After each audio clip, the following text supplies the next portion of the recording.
नमस्कार, स्वागत आपका जनएम न्यूज में। मैं हूँ रोहित। गोविंद सिंह डोटासरा कांग्रेस के प्रदेशाध्यक्ष और सीपी जोशी भाजपा के प्रदेशाध्यक्ष आमने सामने हो गए। सीकर में आयोजित कार्यकर्ताओं को संबोधित करते हुए गोविंद सिंह डोटासरा ने केंद्र सरकार और राज्य सरकार पर जमकर हमला बोला। उन्होंने कहा कि पेपर लीक का जो कानून बन रहा है उससे बेहतर कानून तो हमने बनाया, यानी कि गहलोत सरकार ने बनाया।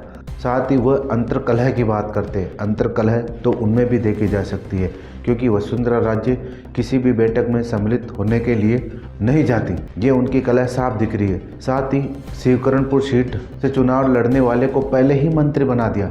हमने चुनाव आयोग में शिकायत भी की, लेकिन अभी तक उस पर कार्रवाई नहीं हुई। लेकिन जनता ने बता दिया कि अभी भी कांग्रेस उनके दिलों में जिंदा है। सीपी जोशी की अगर बात करें तो सीपी जोशी ने भी गोविंद सिंह डोटासरा पर जमकर हमला बोला। उन्होंने कहा कि पेपर लीक हुए, उसी की वजह से राजस्थान में कांग्रेस पार्टी की सरकार गई।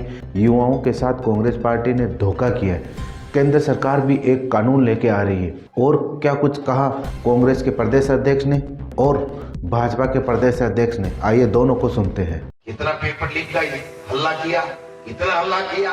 आज राजस्थान राज्य ऐसा राज्य है जहां पर हमारी कांग्रेस की सरकार ने पेपर लीक करने वालों के खिलाफ हिंदुस्तान में सबसे पहले कड़ा कानून बनाया, जो आज तक इतिहास में न हुआ और ना हो। कल केंद्र की सरकार ने पेपर लीक का कानून बनाया, तो भाई हम तो यही कह रहे थे, ये देश की समस्या है, ये राजस्थान की नहीं है। ये बीजेपी के कार्यकाल में भी दर्जनों पेपर लीक हुए।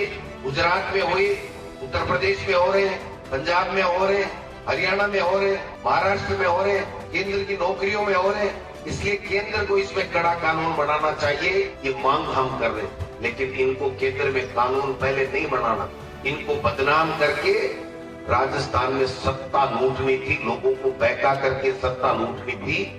और अब जब राजस्थान में कड़ा कानून बना, 10 साल से लेकर के उम्र तक कैद तक की सजा और 10 लाख रुपए से शायद 10 करोड़ रुपए तक का जुर्माना, तब इनको याद आई और कल लोकसभा में पेश किया है कि 1 साल से 10 साल की सजा और 3 लाख से 5 लाख का जुर्माना। हमारा कानून कड़ा है या आपका कानून कड़ा है? अब राजस्थान की सरकार बताए, भारतीय जनता पार्टी की पर्ची की सरकार ये बताए कि क्या आप राजस्थान के कानून को मानोगे या केंद्र के कानून को मानोगे? क्या ये कड़ा कानून है पेपर माफियाओं के खिलाफ या तुम्हारा केंद्र का कानून पेपर माफियाओं के खिलाफ? के साथ अन्याय होता है और कहीं पेपर लीक होते हैं। और राजस्थान में तो पूर्ववर्ती सरकार में पेपर लीक करने में सत्ता में बैठे लोग कहीं उनके संरक्षण में सारा हुआ। तो ऐसे में राजस्थान की सरकार को भी धन्यवाद देता हूँ कि वहाँ SIT गठित की माननीय मुख्यमंत्री मदन लाल जी ने। और यहाँ दिल्ली में भी कानून पेपर लीक को लेकर एक कानून बन रहा है।